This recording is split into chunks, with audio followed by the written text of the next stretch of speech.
Welcome to the Attic Manadad here. It's the channel where we explore what's fun in Magic, mostly on Arena, but we're actually going to talk about paper today.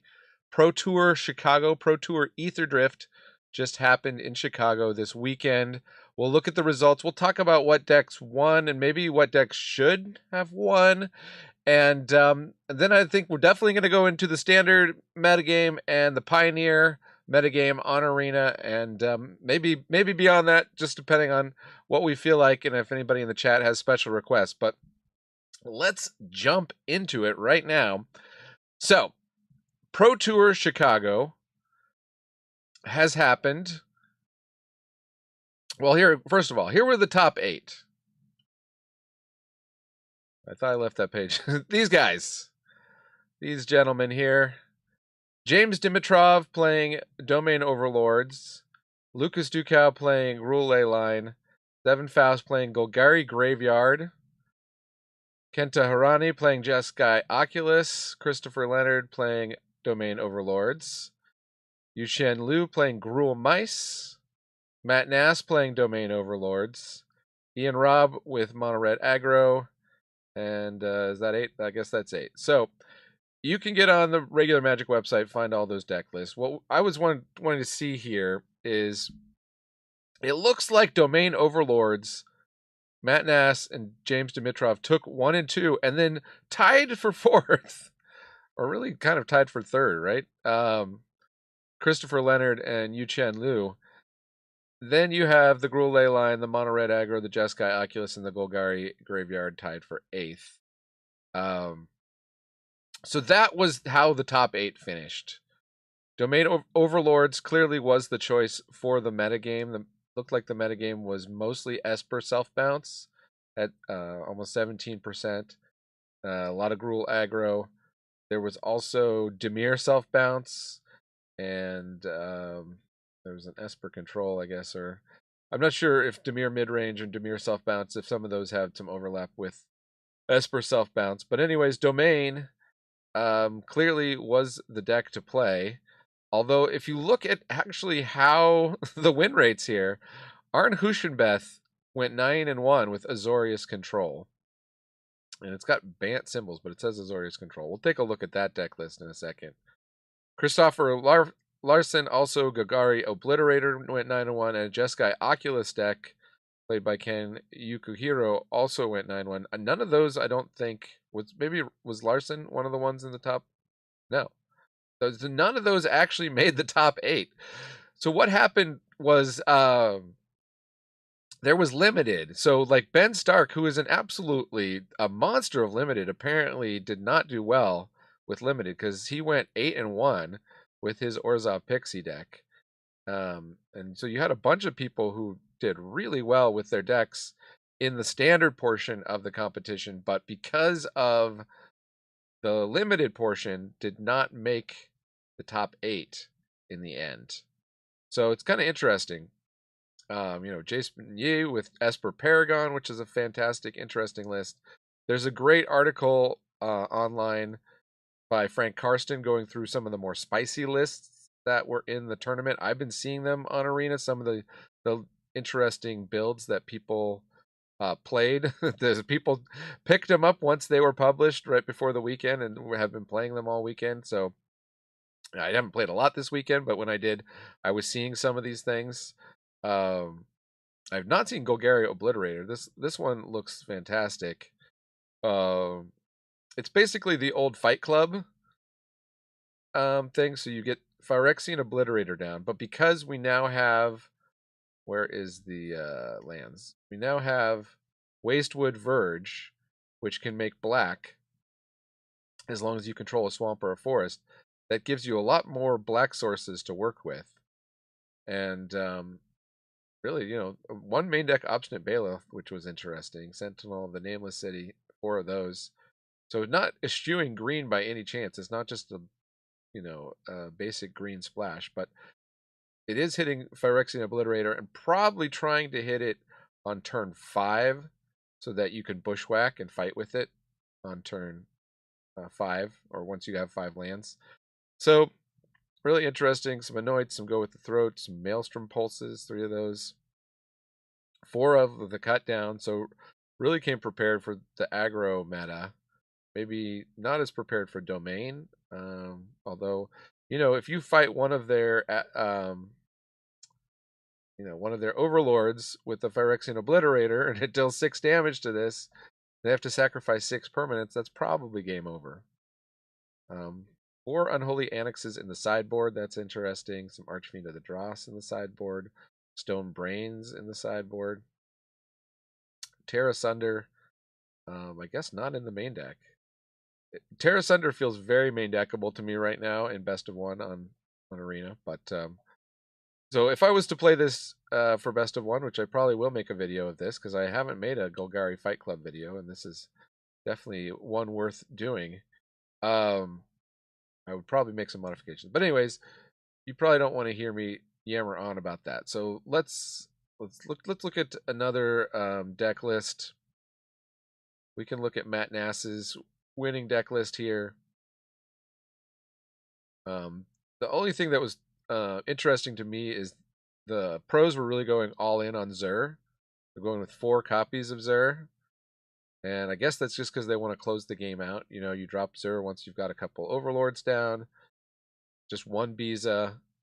So not as much catch-up, really. You have the Leyline Binding, which is a little bit harder to play in this kind of build, where you really only have, 1 Swamp. I guess 3 Shadowy Backstreet. You're really relying on getting that Haunt Woods to get the 1-mana ley lines. 3 of Temporary Lockdown's interesting. I haven't been seeing as many people playing that. But, Up the Beanstalk is still a powerful card. 4 of on the Ride's End, so that was the main thing that got added. This was the most played Aetherdrift card in the Pro Tour this weekend. It was Ride's End, which is interesting. I would have guessed maybe one of the Verges, but apparently it was Ride's End. So a bit of stats on that, but I didn't save that thing. Were there any other decks people wanted to see?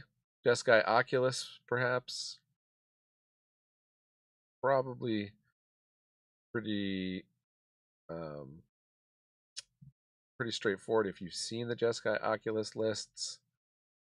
It's 2 of Bitter Reunion, 3 Inties, 4 Fear of Missing Out, or Torch the Towers. So Torch the Tower, I guess, just a pretty good metagame call here. So kind of interesting. Let's look at Arn's Azorius Control. With 3 Beezas there, 1 Horned Lockwhale, 2 Overlord of the Mistmoors. I've definitely played against this deck. Not played by Arn, I don't think, but a lot of control players are following this deck list very closely. And the 4 stock ups, so people have really gotten on to stock up here. This is a new Aetherdrift card, and the 4 Ride's End. So actually quite a bit of change for a control deck, and only 1 Sunfall. Interesting. Probably will run more in best of 1. And sideboard, a lot of 1s and 2s except for Tishana's Tidebinder. Interesting. But again, a lot of temporary lockdowns. So, yeah, 4 of Jace the Perfected Mind. So really going for that mill win. I guess when you're in a tournament situation and you're playing a control deck, you really do have to play quite quickly because you don't want to get the ties. You don't want to go to time. So it's interesting. Going with Jace there. And Arna did very well. I don't know how you say it. Arn or Arna. All right. Let's look at the metagame. I don't think it's been really enough time for it to fully adjust here. You see mono red aggro is the most popular mono black mid-range. Esper self bounce number 3. Esper self bounce, of course, was the most popular going into the Pro Tour. So it's been very popular anyway. But a lot of things, let's see. So all of those are trending down here right now. And what is pink? Boros Auras was trending up, and then it's just started to go down. Just, is that the last day? And then Azorius Artifacts. I've been seeing a lot of that anecdotally, but it looks like that's also going down. So the one that's trending up right now is Domain. Everybody wants to play a winner. You've got Domain. You've got Goblins. There were some popular streamers playing Goblins this week, so that's also going up in the metagame. In terms of win rate over time, mono red has been going down. The one that looks like it's going up here is domain. So people playing the new pro domain lists and they're getting better win rates here.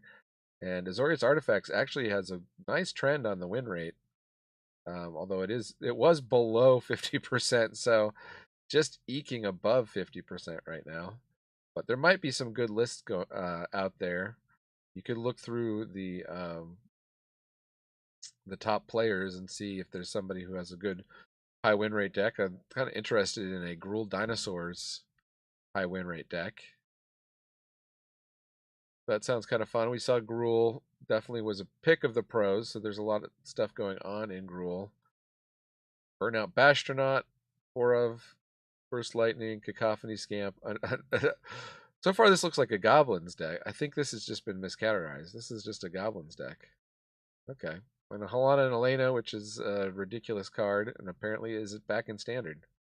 Not sure I knew that. Okay. Well, yeah. Why is that called Gruul Dinosaurs? I don't know. Maybe that's just what they called it. And then they switched it to a Goblin deck and never changed the name.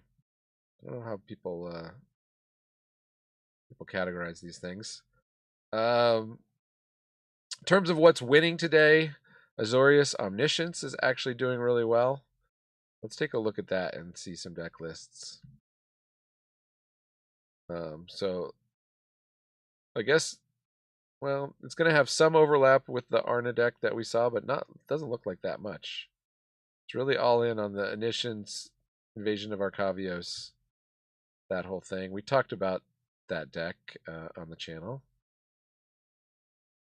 already, but you know, that not everyone has the same win rate. This is a 50.2% win rate, so not sure exactly where they're getting the 58.1% win rate. They'll get 11,000 matches, so that's a sample size. And we can just checking on this. We can filter and just look at what the top players are doing. I don't think it switched too much. Mono red aggro, mono black mid range, Esper self bounce, Boros auras, 4-color domain. All of this is looking very similar in terms of everything. So it looks like the metagame is the metagame. It doesn't matter as much what rank you're at this week. Well, let's look at Pioneer. So, Explorer, Pioneer. Win rate today, Selesnya Auras at number 1, Greasefang number 2, Abzan Auras number 3, Rakdos Aggro number 4, Azorius Spirits number 5. All of these very close to each other in win rate, except that Selesnya Auras is actually up pretty high, and I don't even see it on the popularity list. So that might be one to take a look at. Rakdos Aggro surging right now in popularity. Selesnya Angels going up in popularity. Mardu Greasefang having a big popularity surge. Meanwhile, Selesnya Death and Taxes having a fall off here, and Is It Phoenix falling down.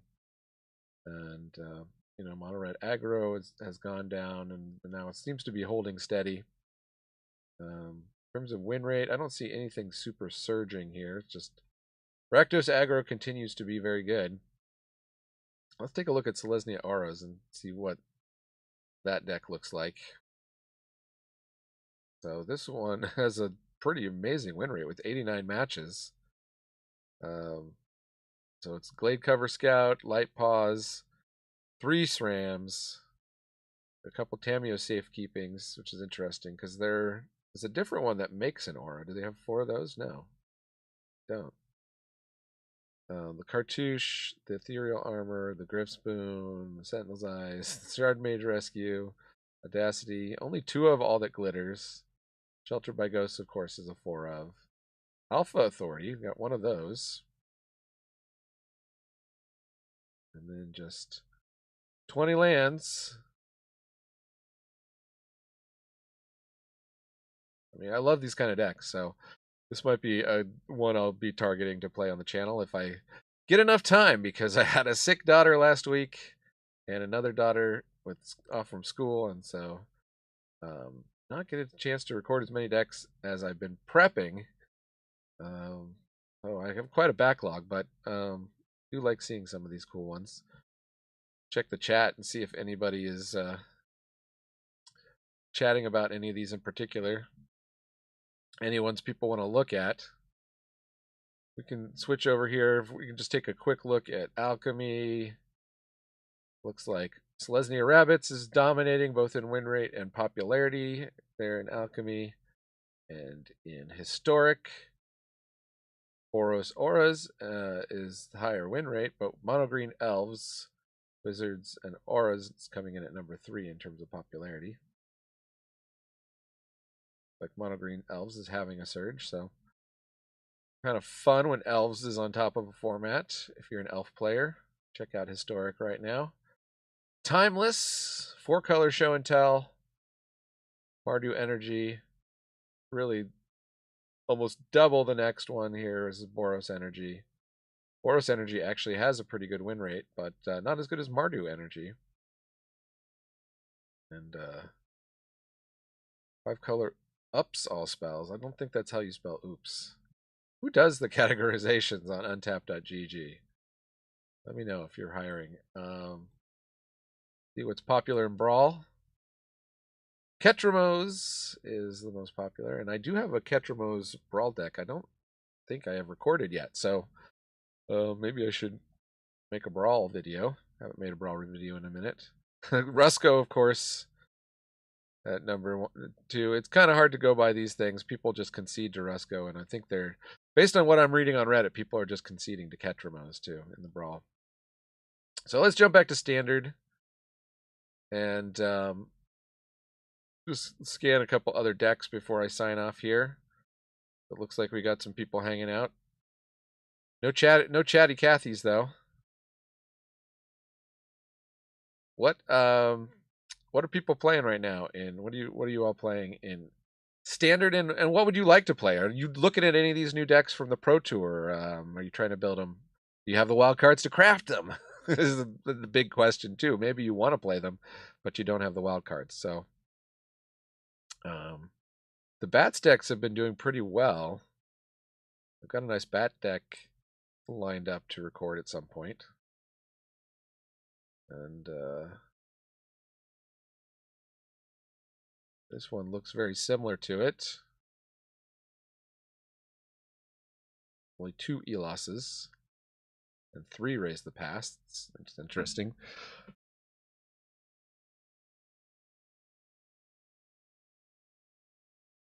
You pretty much go all in on just, I guess, if they don't board wipe you. But otherwise, you try to get a big board, trade off, and then bring them all back for the finish. Person rode this right up to Mythic, it looks like. Smokey123. Smokey if you got him.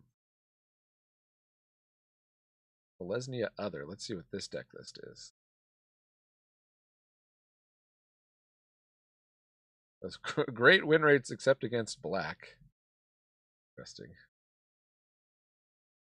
Got elves. Kind of like, is this a Selesnya mounts deck or mounts and vehicles? Interesting. Almost with the Wiltleaf Lieges and the Obstinate Bailoffs, it makes me think it's just kind of an anti-discard deck. Looks like it tries to keep the graveyards from getting full. It's actually an interesting card. I wonder if this would be good with Ketramos.